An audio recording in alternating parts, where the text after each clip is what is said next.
Hey everybody, this is Chief Meteorologist Brad Panovich here at wcnc in Charlotte, and I wanted to talk a little bit about Helene recovery and relief efforts now that we are officially 3 weeks from the event beginning to wind down 3 weeks ago today, on this Friday.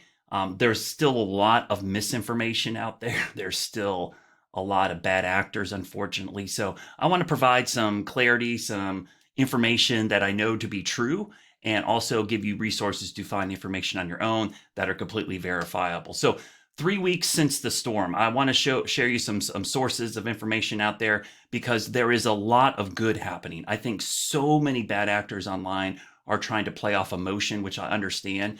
And they're trying to use tragedy to get likes, clicks, and shares. A lot of false information. Unfortunately, we saw that this week with people claiming 15 deaths from hypothermia in Avery County, which was 100% false. We're still getting odd claims of bodies stacked up on the side of riverbanks. The thing is, guys, it's been 3 weeks. Okay, we have flown, driven, taken boats on every square inch of these creeks and rivers. Those things that would be clearly visible have been found, right? The problem is the recovery effort is continuing. There likely are still probably a dozen, maybe so. We don't know the exact number of missing people. And unfortunately, those people, not to be grim, are likely going to be trapped in something, and recovery is not going to be something that's on the surface. So that's probably going to be ongoing, but those numbers are really, really low. And I'll share with some information that'll kind of reaffirm that. But I wanted to share with you a great resource. If you're into GIS, this is a great resource to go back and look at some of the overflights of areas impacted by the storm, especially around the Asheville area to Black Mountain, Swannanoa, Old Fort, all the way through areas of Spruce Pine, Burnsville, and up towards Newland and areas in Ashe County, Avery County, Watauga County. Not almost all the way to Ashe County, but pretty impressive imagery if you want to see the before and after. So Swannanoa, you can see that there's a slider to show what it looks like after. And again, this was all done by overflights from aircraft. Now, power outages, people still without power. Yes, we know, but it's been an incredible recovery. This is the current power outages across the state. Yancey, Mitchell, and Buncombe County still the biggest impacts from Helene. Now, people always ask, well, I know people without power. Yeah, here's the thing. This is all the people who had registered power from a service, right? Some people were off the grid. Some people might have had a small generator, some other way to get power that wasn't really publicly known. These are all the public facing customers with any utility that is got regulations by state and federal governments.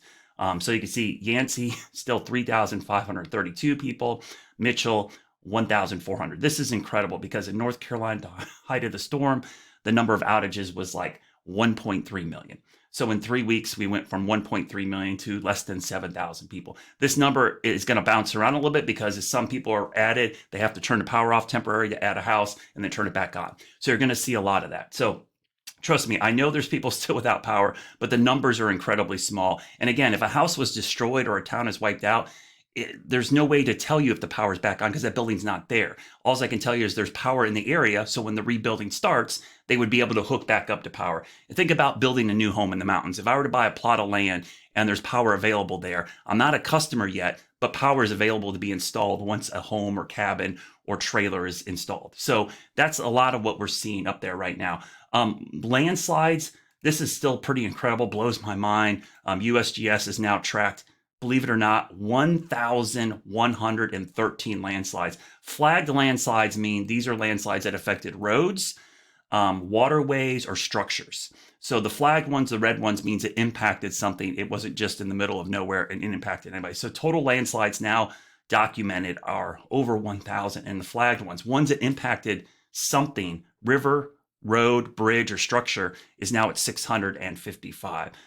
So just incredible amount of landslides. And this is probably one of the events of Helene that's going to go down as probably one of the biggest. Now, death toll. I don't want to get into the grim part of this, but the official total as of 9 a.m. Friday morning here on October 18th in North Carolina is 95 across 21 counties. 42 of those were in Buncombe County. 11 were in Yancey County. This number has gone up or down because of lack of communication, and also because after the storm, Buncombe County was just counting every death that occurred since the storm, a Helene fatality, even if it was natural causes, a car crash, whatever. Because of communication coming back and now able to go back and look at records, this number's actually gone down.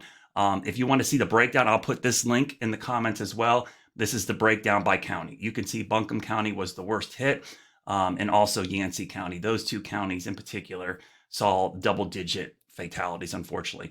The number of missing is still uncertain. It's not in hundreds. It's not 50. It's not 40. It's probably somewhere in the neighborhood of 10 to 15. There's still a lot of cross communication going on to figure out what that fatality and final, missing person thing is. But there are still recovery efforts going on. I will tell you that. I know for a fact there's still some recovery efforts going on for missing persons, but the number of missing persons is probably more like 10 to 12, not 50, 100. So I know that's kind of a grim thing, and I know people are still searching for loved ones, and that's definitely still out there, but I want to be cautious with going crazy high with numbers because there's just no evidence that that's the case.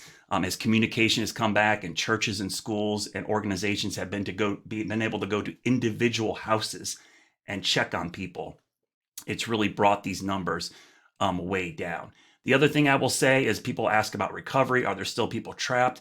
There's nobody trapped, okay? There's people isolated, yes, where they're having to get food and water and supplies walked in or ATV'd in, yes, but they've been found. That people know they're there. There's communication established, and it's just a process of trying to get daily supplies in and out, which are still ongoing. But it's been 3 weeks. There is a ton of resources in the area, and those resources have really contacted every physical structure, home, and person that we know.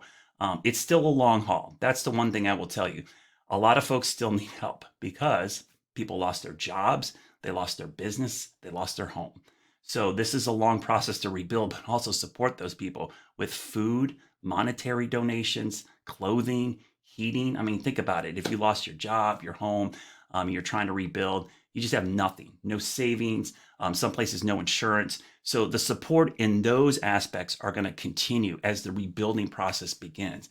But we are 3 weeks from the storm, and we know a lot more today than we did 3 weeks ago. So just be really cautious of wild claims and uncertainty. I will put all the links to this great resource to check on daily updates on anything. And again, I'll put it in the comments. You can check for yourself.